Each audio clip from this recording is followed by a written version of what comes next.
There is a moment before every difficult thing you do where something in you hesitates.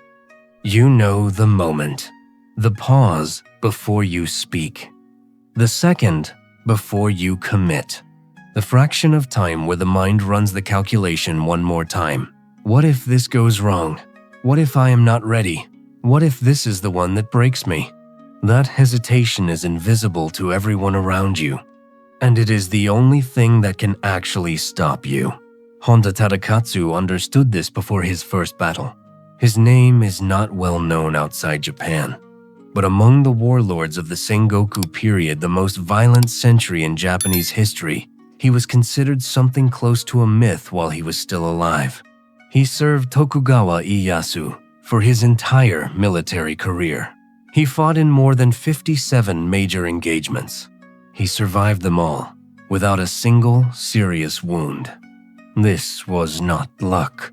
Oda Nobunaga, the man who unified half of Japan and was not given to easy praise, once said, "There are two things in this world that do not do what I want: guns from Sakai and Honda Tadakatsu." Toyotomi Hideyoshi called him the warrior who surpasses death. He rode into battle on a horse named Mikuniguro. He carried a spear called Tonbokiri, the dragonfly cutter, because legend said dragonflies would land on its blade and be cut simply from touching it. He wore antlers on his helmet so his enemies could see him clearly from any position on the field. He wanted to be seen. He went out of his way to be seen. And in 57 battles, surrounded by men who knew exactly where he was never brought down. The samurai of his era studied him.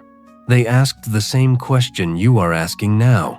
The answer was not his spear, not his horse, not the armor or the antlers or the physical ability, though all of these were exceptional. The answer was what happened in Honda Tadakatsu's mind before the battle began. He had a practice. Every time he prepared for combat, he would perform the same internal act with complete thoroughness. He accepted that he was already dead, not as a metaphor, not as a way of seeming brave. He would sit with the fact of his own death, the specific, concrete reality of it, until the fear of dying had nothing left to grip, until the question of whether he would survive had been fully answered, in the most honest direction, and released. Then, he would ride into the battle. Here is what that did to his body. Hesitation in combat is physical. The moment the mind runs the calculation, survive or retreat, push forward or hold back, the body shows it. A fraction of a second of tension in the shoulders, a slight pull backward before the strike, a weight in the step that was not there before. In ordinary life, that hesitation costs you almost nothing. In a battle, it costs you everything. The opponent who is not hesitating moves into the space that your hesitation created. The one moment of calculation is the one moment you did not respond. Tadakatsu had no hesitation because he had nothing left to protect. A man who has truly accepted that he is going to die fights with a quality of presence that a man who is still hoping to survive cannot match. The first man is completely here.